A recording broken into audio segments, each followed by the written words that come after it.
Hello pharma family, कैसे हैं आप लोग? आई होप आप सब अच्छे होंगे। गाइज, हम पढ़ रहे थे बायोकेमिस्ट्री और बायोकेमिस्ट्री की हमारी पहली यूनिट का ये लास्ट पार्ट होने वाला है। इससे पहले कि हमने सारे ही पार्ट मतलब प्लेलिस्ट में अपलोड कर दिए, तो आप वहाँ पर चेक कर सकते हैं प्लेलिस्ट में। और जो हमारा लास्ट का टॉपिक है biological significance of ATP and cyclic AMP. तो इसमें सबसे पहले पढ़ते हैं हम एटीपी के बारे में, मतलब एडिनोसिन ट्राइफॉस्फेट।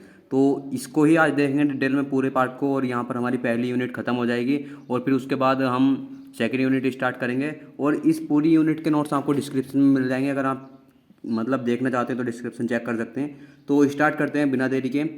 Adenosine triphosphate. तो इसमें क्या होता है? Adenosine triphosphate is abbreviate as ATP.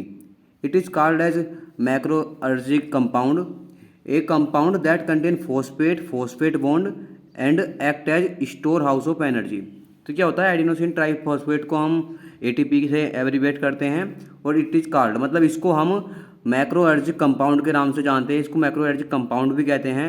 ये कंपाउंड जो कंपाउंड होते हैं दैट कंटेन, ये कंटेन होते हैं फॉस्फेट बॉन्ड से, और ये एक्ट मतलब ये काम करते हैं store house of energy, energy को स्टोर करने का। तो आपने एटीपी के बारे में बेसिकली समझा होगा, बहुत पहले समझा होगा कि एटीपी क्या करती है? हमारी एनर्जी को स्टोर कर लेती है। जैसे हम कुछ खाते हैं तो हमें जितनी ज़रूरत होती है एनर्जी की, वो हमारी यूज हो जाती है, और बची हुई एनर्जी जो होती है वो हमारी एटीपी की फॉर्म में मतलब स्टोर हो जाती है। और उसके बाद जब हम मतलब खाना नहीं खाते किसी टाइम पे, तो हमें वही एनर्जी एटीपी के रूप में एटीपी से मिलती रहती है, और हमारे शरीर को एनर्जी मिलती रहती है। तो अब देख लेते हैं इसकी स्ट्रक्चर क्या होता है। एटीपी में क्या होता है? देखो, एटीपी में ये हमारे फॉस्फेट ग्रुप होते हैं, 3 फॉस्फेट ग्रुप होते हैं ये। और इसमें क्या होता है? एक होता है हमारा ये नाइट्रोजीनियस बेस, ये जो हमारा है ये नाइट्रोजीनियस बेस होता है।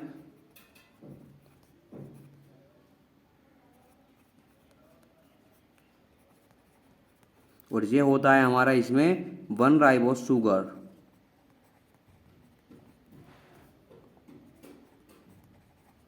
तो ये हमारी सिंपली एटीपी की स्ट्रक्चर है। इसमें क्या होता है? हमारे 3 तो फॉस्फेट ग्रुप होते हैं, एक हमारा नाइट्रोजीनियस बेस होता है, और एक होता है इसमें राइबोस शुगर। तो ये सिंपली हमारी एटीपी की स्ट्रक्चर होगी है। और एटीपी क्या होता है इसके बारे में हमने ऊपर पढ़ लिया है। अब देख लेते हैं इसका प्रोडक्शन ऑफ एटीपी। एटीपी का प्रोडक्शन देख लेते हैं। यहाँ पर पहला आता है हमारा बाई ऑक्सीडेशन ऑफ फ्यूल्स। मतलब क्या होता है इसका मीनिंग क्या होता है? जब हमारी किसी एनर्जी को हम यूज करते हैं या कोई एनर्जी हमारी बन रही है, तो वहाँ पर क्या होता है? एनर्जी रिलीज भी होती है, और एनर्जी का मतलब वहाँ पर गेन भी होता है।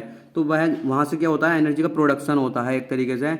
और दूसरा देख लेते हैं यहाँ पर reducing equivalent like NADH and F8DH। तो इसमें क्या होता है? देखो, जबकि हमारा एक NADH है, जब वो उसका मतलब NADH प्लस में वो कन्वर्ट होता है, तो वहाँ पर भी हमारी एनर्जी की मतलब एनर्जी का प्रोडक्शन होता है। देखते हैं इसे। जैसे कि हमारा था NADH, जैसे हमारा एक NADH हो गया, अगर वो कन्वर्ट हो रहा है NADH प्लस में, तो ये जो होता है हमारा 1 NADH जो होता है वो हमारा 3 ATP होता है, मतलब एक तरीके से।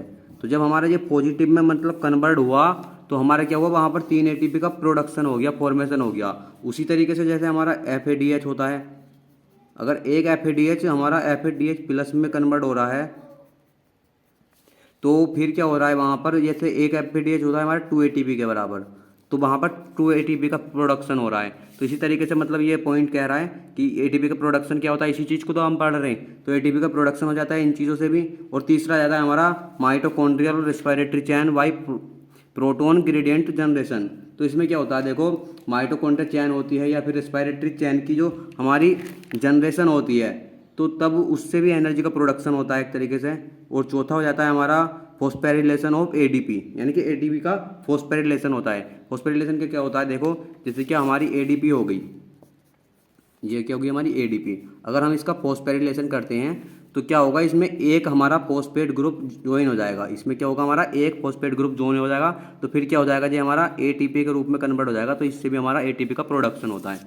तो हमने इधर से देख लिया एटीपी का प्रोडक्शन किस तरीके से होता है। अब नेक्स्ट पढ़ते हैं। अब हम पढ़ लेते हैं फंक्शन ऑफ एटीपी, यानी कि एटीपी के फंक्शन।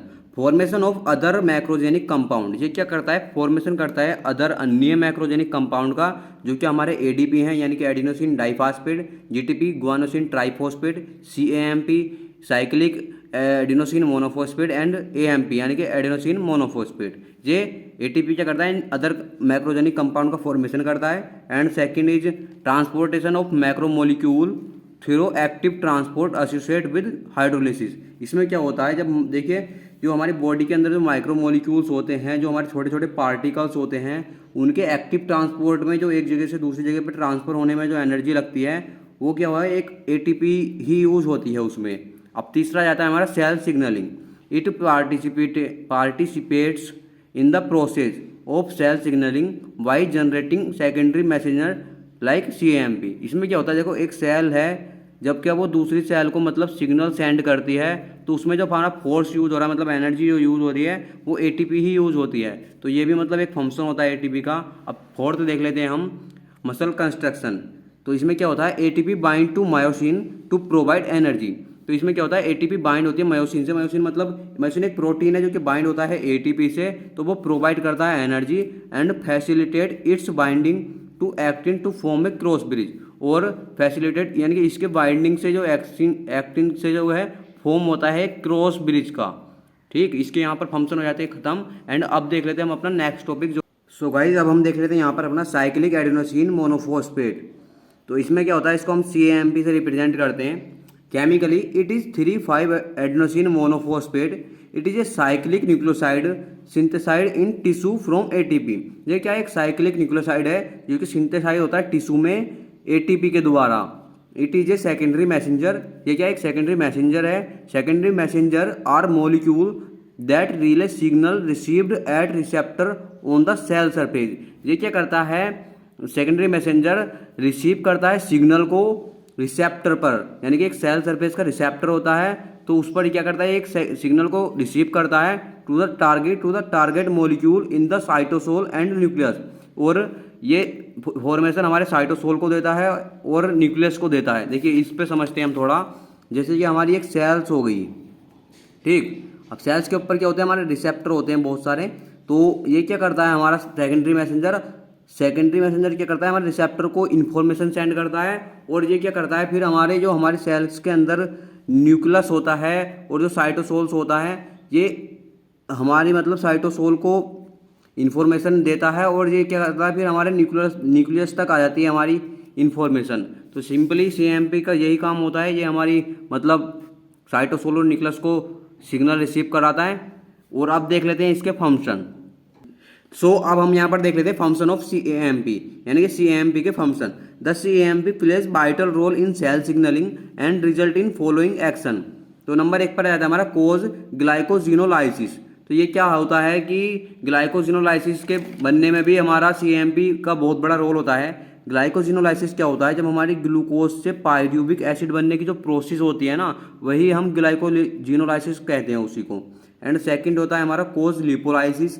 एंड थर्ड होता है हमारा मेड्यूलेट्स ट्रांसक्रिप्शन। और फोर्थ होता है हमारा एक्टिवेट्स हार्मोन सिक्रेशन। इसमें क्या होता है, जो हमारे हार्मोन सिक्रेट करने में भी हमारे CAMP का बहुत बड़ा रोल होता है। एंड 5 होता है हमारा इंक्रीज गैस्ट्रिक सिक्रेशन।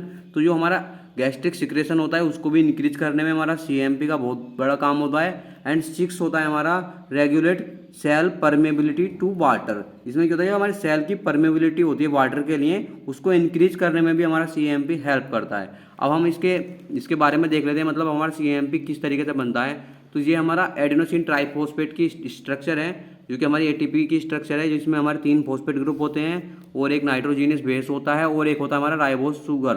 तो जब हम इसकी एडेनिलिल साइक्लेस से जब इसकी रिएक्शन कराते हैं, तो इसमें क्या होता है, हमारा पायरोफॉस्फेट जो है हमारा निकल जाता है और हमारा क्या होता है, हमारा CAMP यहाँ पर बन जाता है। तो CAMP में क्या होता है, हमारा एक तो हमारा फॉस्फेट ग्रुप होता है और नाइट्रोजीनियस बेस और एक राइबोस शुगर होता है। तो सिंपली ये हमारी CAMP की स्ट्रक्चर होती है, जो और ये ATP से इस तरीके से बनती है। जबकि हमारी एडेनिल साइक्लेस की रिएक्शन कराते हैं तो हमारा पायरोफॉस्फेट अलग हो जाता है और हमारा CAMP बन जाता है। तो यहाँ पर हमारा मतलब फर्स्ट यूनिट कंप्लीट होती है और इसके नोट्स आपको मतलब डिस्क्रिप्शन में मिल जाएंगे, तो आप वहाँ से देख लेना।